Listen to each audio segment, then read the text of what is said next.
Dear Somalia, maanta as I watch TV-ga oo hilla iga socoto ilmahani si u dhimanayaan ninkana waxaa ka walwashin qabiil la weligiin wax loo joogin qabiil waxaa loogu talagalay inta laisku gartala inaa inta isku dilno because kulligeena hal dad leedahay hal luuqad iyo hal diin seesaan iskugu geli karnaa seesaan iskugu nacabna the only wadan oo saan isku nacab leenahay waayo dadkeena bahluulyaal aqli ma qabno xawayaan socdo le macnahay haddaa jaahil xataa haddaa tahay dadkaada iyo dhulkaada jecel inta u haysid waayo maantana fiiriya dhulkeena iyo dadkeena gaajo anakana ma caawin karno inta wadanyaalkalena caawiyaan saad waayo wax iso kale kuwa wadanka ka maqana soomaaliya way hilmaameen ruuna daan sheegayo soomaaliya waa la hilmaamay waay anaka ma qabni miya gartay oo wadankeena ku helbgareeno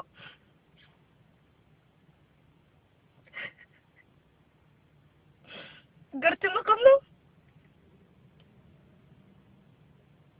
TV-ga ilmo yaryariis say u dhimanayaan kulligood dhafalay ka saawada hare wadankeena ma caawin karno waay see saar iskuu fiirsan kartiin ha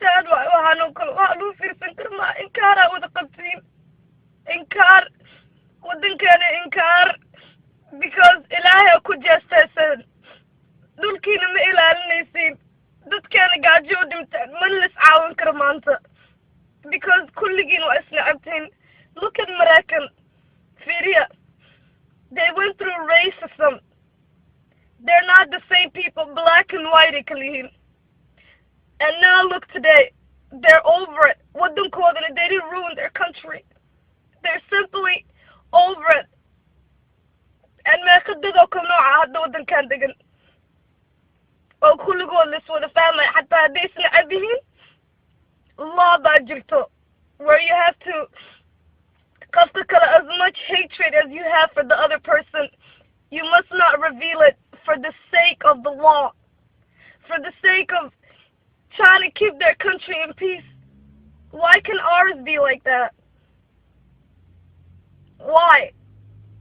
Why can't saas oo hayn karin anakoo isku dad ah oo hal luuqad haysano oo hal diin haysano nacbitaankan maxaa waaye isku necab yahay ani qabiil ma aqaani weligeyna ma aqoon dooni ilmahaydana weligay qabiil ma baraayo because ani Soomaali ila yihiin kal noocay lama ilaahay nooc kastir baan ha noqdaan Soomaali isku sila u jecla weligay wadankeydana aaminsana arkin because of dagaalkeena joojiya waxaa wadiin ilaahay ka cabsada dhulkiina sidiisa ku saaceliya isaan ma ku jiri kartiin isaana ma lagu fiirsan karo en Soomaalida wadamaha kala jiraan please caawiya dadkiina anina waxaa samayn karo waa sameynaa caawiya isjeclaada united we stand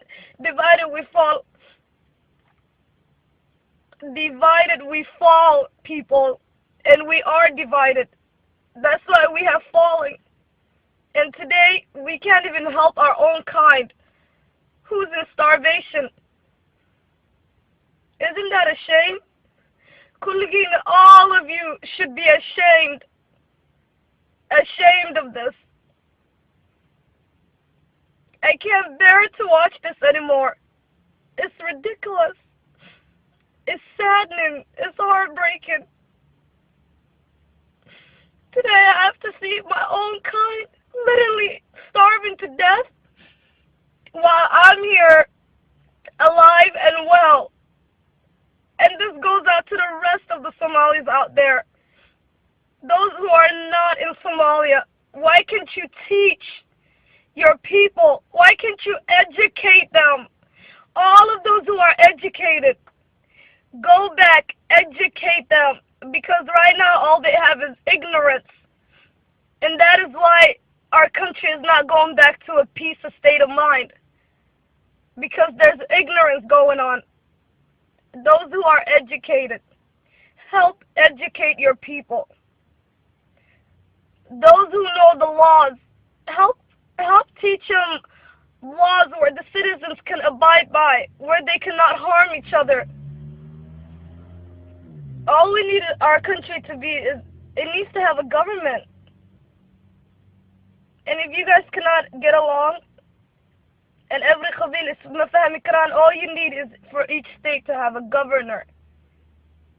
And kulugod hal president ha ku vote gareeyaan, because saan ma lagu jiri karo.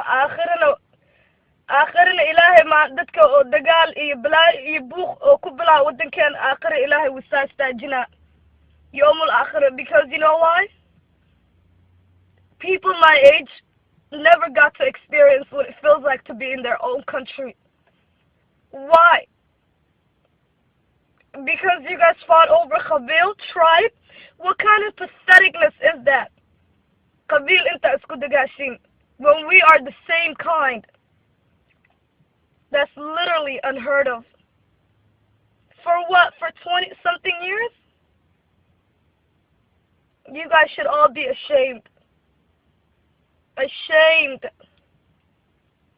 for letting this go on as long as it did. Ilaahigina ka cabsada, hal ku noqda Soomaaliya. Hal ku noqda. Because saanta lama aha Soomaaliya.